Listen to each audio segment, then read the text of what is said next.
The chandelier light rippled across the crystal glassware, reflecting in 1,000 fragments of gold and frost. In the middle of the noise, laughter, polished cutlery, the murmur of expensive suits, a small sound broke through. A sob. It came from the table everyone tried not to notice. Alexander Langford, the billionaire industrialist, sat stiff in his tailored gray suit, a faint muscle twitching near his jaw. Beside him, his 8-year-old son, Ethan, had buried his face in his hands, shoulders shaking.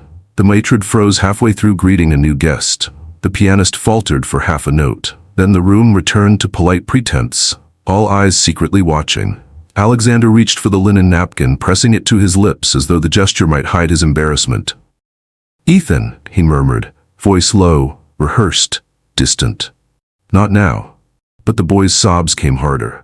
A spoon clattered. A glass trembled. From the corner near the service station, Clara Bennett paused, the only one who didn't look away. Her tray tilted slightly, the wine inside one glass catching the golden light. For a brief second, she saw not the billionaire's son, just a boy trying not to break. She set the tray down and approached quietly. "Excuse me, sir," she said, her tone gentle but steady. Alexander looked up, startled, unused to being interrupted by staff. Clara knelt beside Ethan, keeping her voice low enough that the tablecloth hid her face from the room. "Hey," she whispered, soft as candle smoke. "I think you're full, aren't you? You don't need dessert tonight." The boy sniffed, confused. Clara smiled faintly. "What you really need is someone to listen." The words barely above a breath, yet the boy lifted his head. Tears shimmered against the crystal light as their eyes met. For a heartbeat, the whole restaurant faded. The chatter, the business talk, the heavy silver. Ethan's sobs quieted. He blinked up at her, as if hearing something he'd forgotten existed. Kindness. Alexander's throat tightened. He wanted to say something, to reclaim control, but no words came. So he simply watched as the waitress, nameless to him until this moment, made his son stop crying. When the dessert plates arrived untouched, Clara was already gone, a faint trace of her perfume lingering like a question he couldn't name.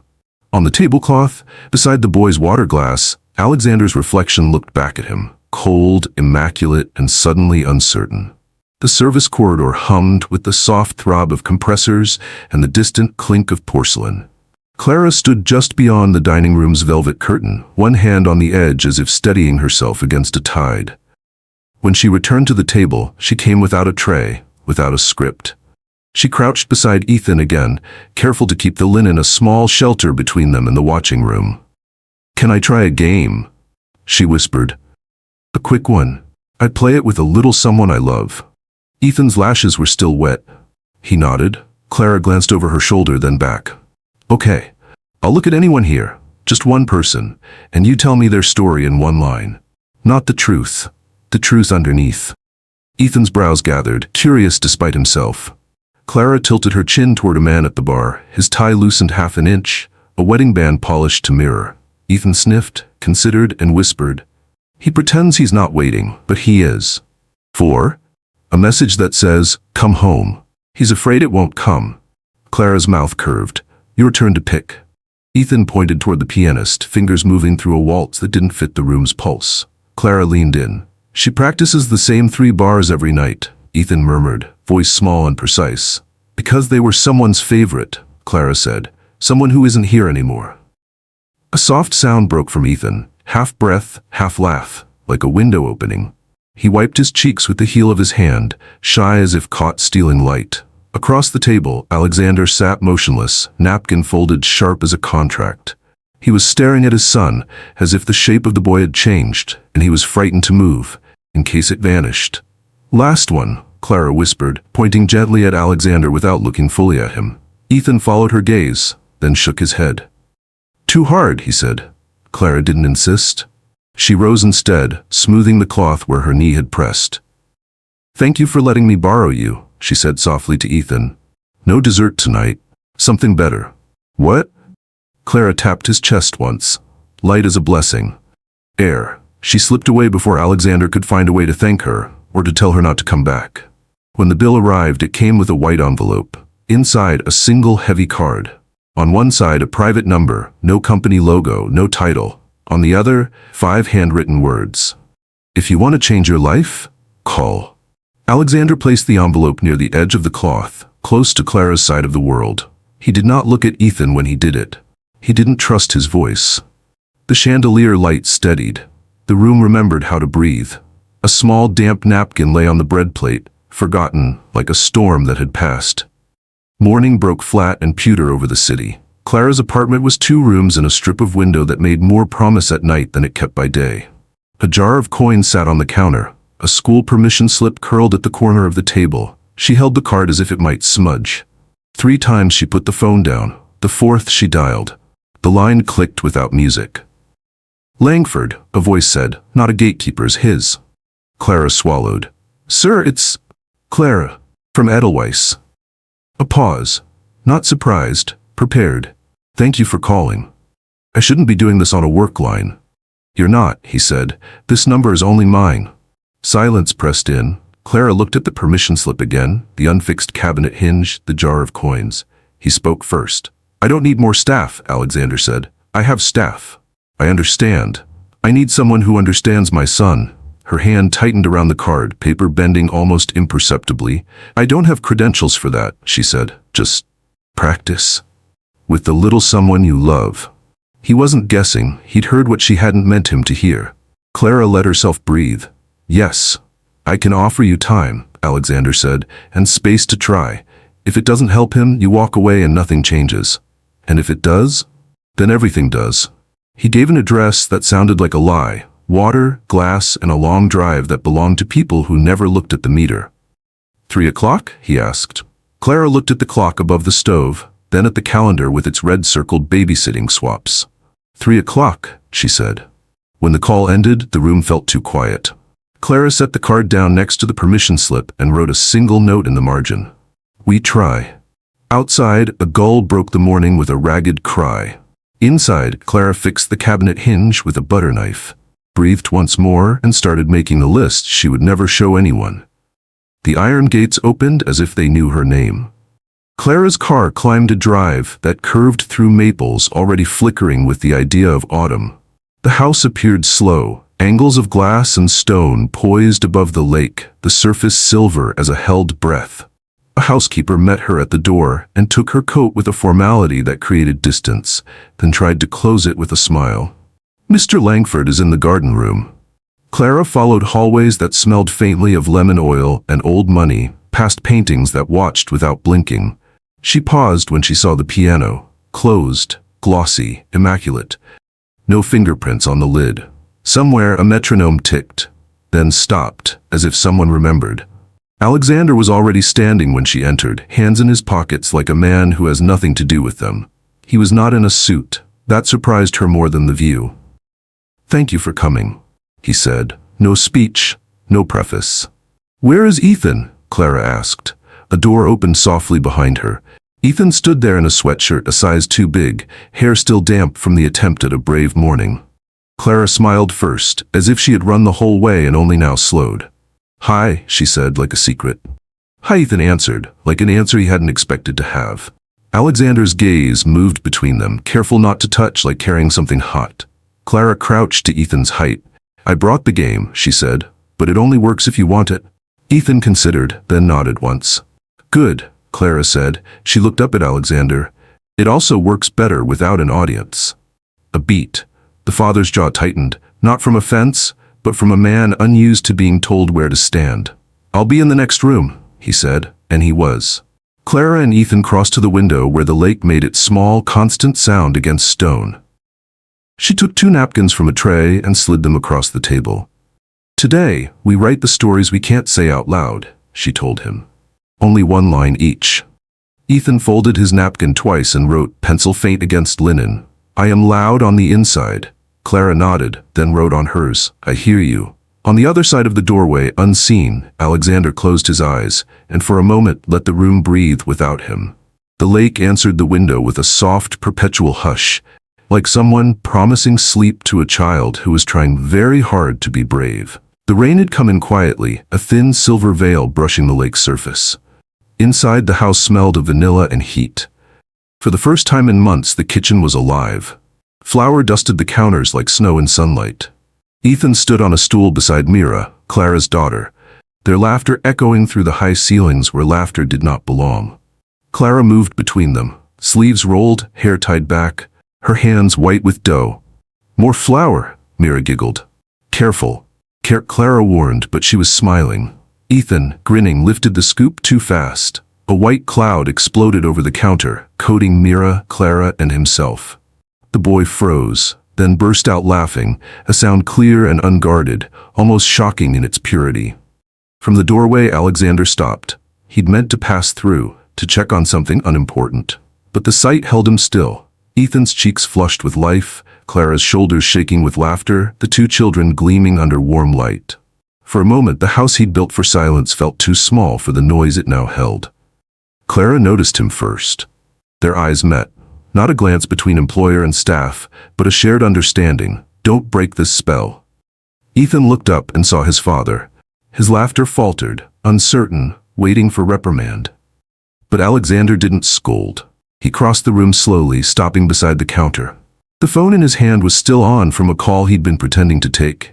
He lifted it, awkward, hesitant, and snapped a photo. The shutter sound was small, but it carried. Ethan blinked. "You took a picture?" Alexander nodded, his voice quiet. "I didn't want to forget this one."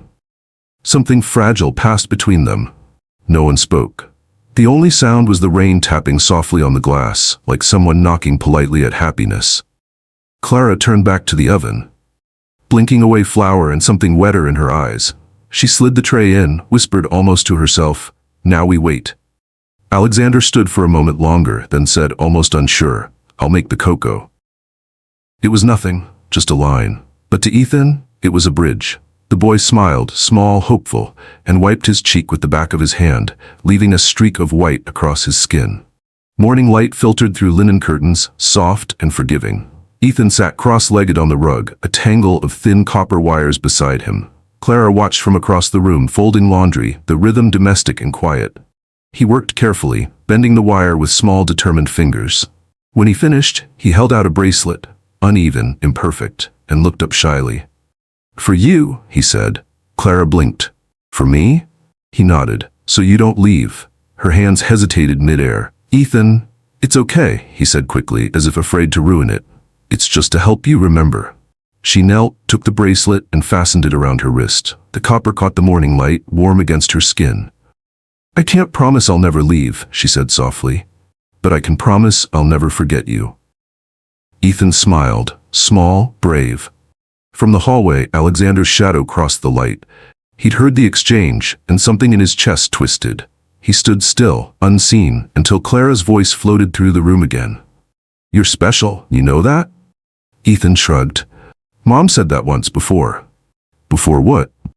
"Before she stopped coming back." Clara's throat tightened. "She didn't stop loving you, Ethan." He looked up at her, eyes older than they should be. "Then why does everyone who says they care always leave?" Clara couldn't answer. She reached out, brushed his hair from his forehead, a gesture that said what words couldn't.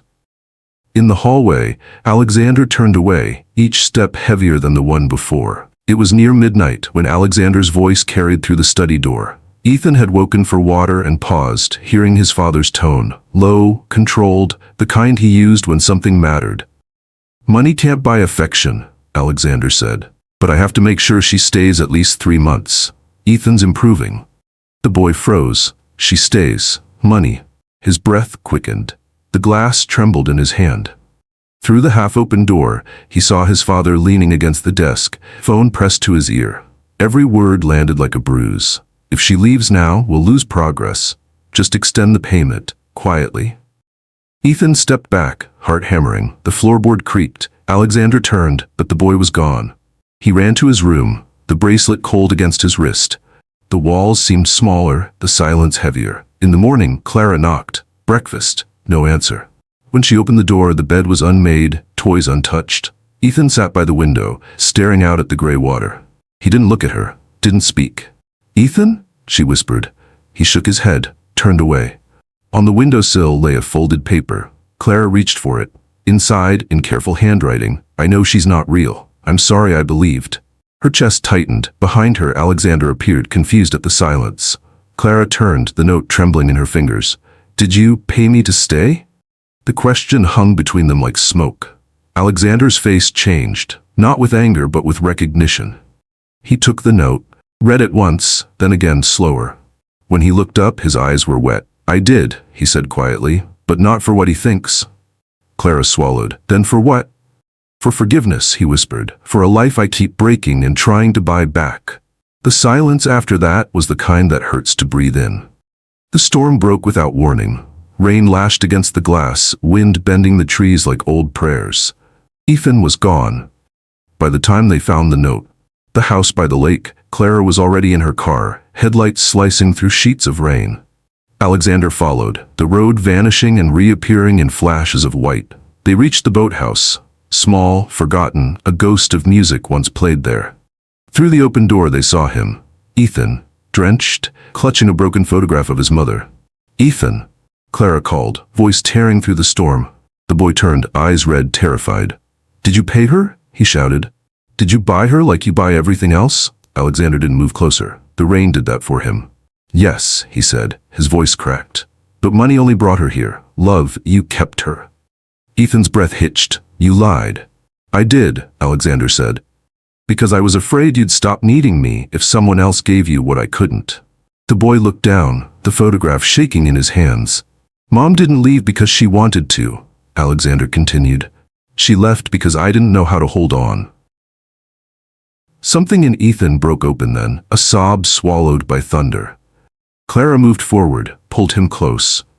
Alexander joined, the three of them clinging together as the wind screamed around them. The old piano sat silent in the corner, strings rusted, keys warped, yet for a moment it felt as if music filled the room again. The storm passed. Morning rose pale and clean over the lake. Clara stood in the garden, her clothes damp from dew. Alexander approached, his hands in his coat pockets. "No phone, no watch, no armor." "I don't want you working here anymore," he said. Clara looked up sharply, pain flickering across her face. He held her gaze. "I want you to stay, but not because of a contract." For a moment she said nothing. The only sound was the soft lap of water against stone. Then she nodded, slow, unsure. "And if I stay?" "Then we start over," Alexander said. "This time without price tags." He reached for her wrist, fingers brushing the copper bracelet. "It's a promise," she whispered. "It's a choice," he corrected gently. Somewhere inside, Ethan's laughter rose, clear, unforced. They both turned toward it and smiled. 6 months later, the restaurant looked the same. Chandeliers, crystal, quiet elegance. But the table in the corner had changed. Ethan sat between Clara and Mira, his laughter spilling into the candlelight. Alexander watched, no longer the man who used silence as armor. When the cake came out, Ethan looked up. "Make a wish, Dad," he said. Alexander smiled. "I already have." He reached across the table, took Clara's hand. "No envelope, no transaction, just touch."